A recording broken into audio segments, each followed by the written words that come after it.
خان صاحب، جب یہ معاملہ پیش آتا ہے کہ بچے کو خود والدہ دودھ نہیں پلا سکتی، کوئی اور دودھ پلاتا ہے، تو اس سے رضاعت کے رشتے جو ہیں وہ بھی قائم ہوتے ہیں۔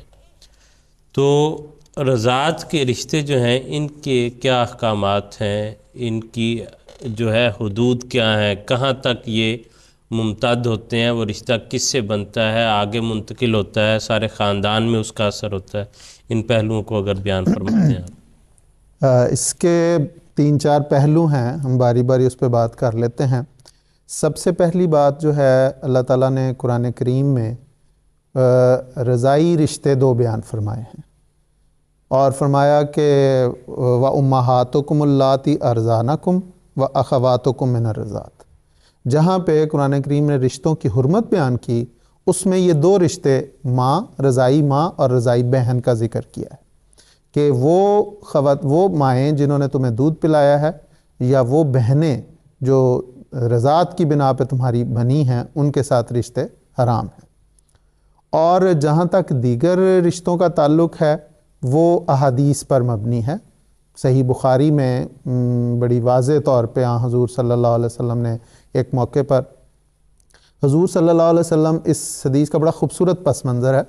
حضور جب صلح حدیبیہ کے اگلے سال معاہدات کے مطابق، ان شروط کے مطابق حضور عمرے کے لیے تشریف لے گئے مکہ، تو جب وہ مدت ختم ہوئی اور حضور واپس آنے لگے، تو حضرت حمزہ کی جو ایک چھوٹی بیٹی تھی، وہ حضور کے پیچھے پیچھے بھاگی، اور یا امّے کہہ کے وہ بھاگی، تو حضرت فاطمہ رضی اللہ تعالیٰ عنہ نے اسے اٹھا لیا اور ساتھ اسے لے آئے، اور یہاں آ کے تھوڑا سا حضرت جعفر، حضرت علی اور حضرت زید بن حارثہ، ان کے ساتھ اس بچی کے رشتے تھے۔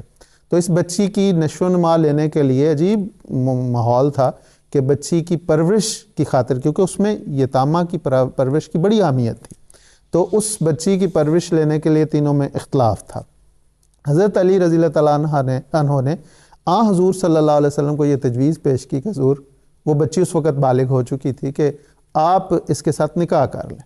تو حضور نے فرمایا کہ نہیں، وہ میری رضائی بھائی کی بیٹی ہے۔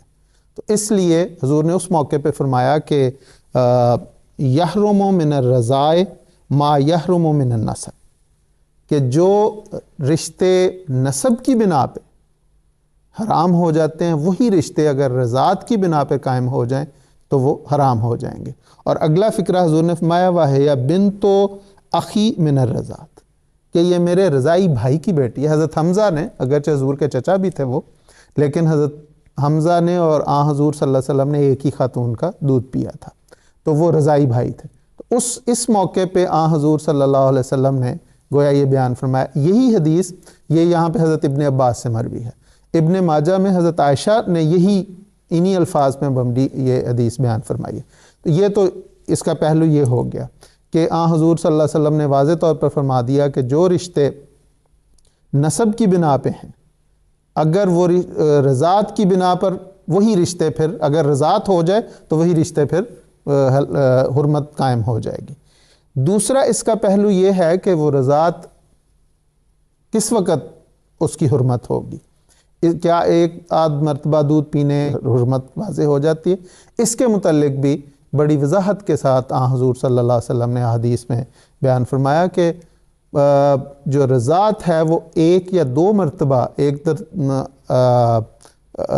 وہ جو اس میں الفاظ ہیں حضور صلی اللہ علیہ وسلم کے، لا تحرم المسۃ ولا المسۃان او الرضعۃ والرضعتان، کہ 1-2 مرتبہ چوسنے سے یا 1-2 مرتبہ دودھ پی لینے سے رضاعت واقع نہیں ہوتی، بلکہ احادیث میں حضرت عائشہ رضی اللہ تعالیٰ عنہ کی یہ واضح طور پہ بڑی وضاحت ہے اس میں کہ حضرت عائشہ فرماتی ہیں کہ آپ نے فرمایا کہ حضور صلی اللہ علیہ وسلم کے زمانے میں پہلے جو رضاعت کا حکم تھا، اس سے یہ تشریح کی جاتی تھی کہ 10 مرتبہ اگر بچہ دودھ پیے تو پھر وہ رضاعت قائم ہوتی ہے، لیکن اس کے بعد حضور صلی اللہ علیہ وسلم کی زندگی میں ہی اس حکم کا جو قرآن کریم میں نازل ہوا تھا، اس حکم کی تشریح 5 دفعہ دودھ سیر ہو کے دودھ پینے سے کی گئی، اور یہی حکم جب حضور صلی اللہ علیہ وسلم کی وفات ہوئی تو اس وقت یہی حکم قائم تھا۔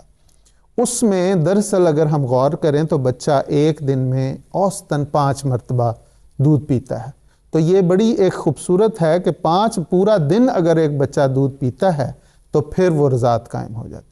اب اس کا ایک تیسرا پہلو یہ ہے کہ رضاعت جو ہے آیا وہ کسی وقت بھی قائم ہو سکتی ہے.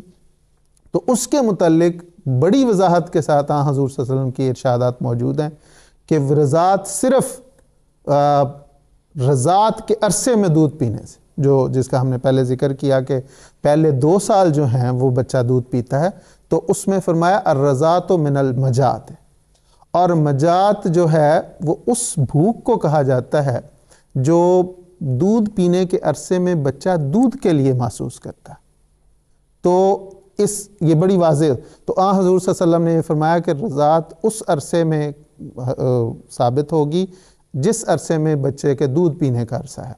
حضور صلی اللہ علیہ وسلم، ایک خاتون حضور کی خدمت میں حاضر ہوئی اور اس نے عرض کی کہ حضور ایک شادی ہوئی ہے اور میں نے اس لڑکے اور لڑکی دونوں کو دودھ پلایا ہے. تو حضور صلی اللہ علیہ وسلم نے اس سے پوچھا کہ تم نے کتنے عرصے کے تھے وہ بچے؟ تو اس نے کہا کہ 6.5 سال کی بچی تھی اور 3 سال کا بچہ تھا. تو حضور نے فرمایا کہ جا کے ان دونوں میاں بیوی کو بتا دو کہ بڑے سکون اور راحت کے ساتھ تم بطور میاں بیوی رہو، تم پہ رضاعت واقع نہیں ہوتی، کیونکہ رضاعت اسی عرصے میں دودھ پینے سے واقع ہوتی ہے جو دودھ پینے کا عرصہ ہے. تو وہ پہلے 2 سال تھے. تو یہ سارے جو معاملات ہیں یہ بتاتے ہیں کہ رضاعت 2 سال کے عرصے میں. اب اس کا ایک آخری پہلو جو ہے وہ یہ ہے کہ رضاعت کا تعلق صرف اس شخص کے ساتھ ہے جس نے دودھ پیا ہے. اس کے باقی بہن بھائیوں کے ساتھ اس رضاعت کا کوئی رشتہ اثر نہیں ڈالتا. مثلا اگر زید نے کسی عورت کا دودھ پیا ہے تو وہ جو زید ہے وہ اس عورت کا رضائی بیٹا ہے، اس عورت کا خامد اس زید کا رضائی خامد باپ کہلائے گا. اس عورت کے جو دیگر بچے ہیں وہ صرف اس زید کے رضائی بہن بھائی ہوں گے. زید کے والد، زید کی والدہ، زید کے دوسرے بہن بھائیوں کا ان بچوں کے ساتھ یا دودھ پلانے والی عورت یا اس کے خامد کے ساتھ کوئی رشتہ نہیں بنتا. اس لیے صرف وہ اس تک رہتا ہے جس نے دودھ پیا ہے. تو یہ بھی بڑی وضاحت کی ضرورت ہے. جی ٹھیک ہے خان صاحب، بہت شکریہ، جزاکم اللہ احسن الجزا.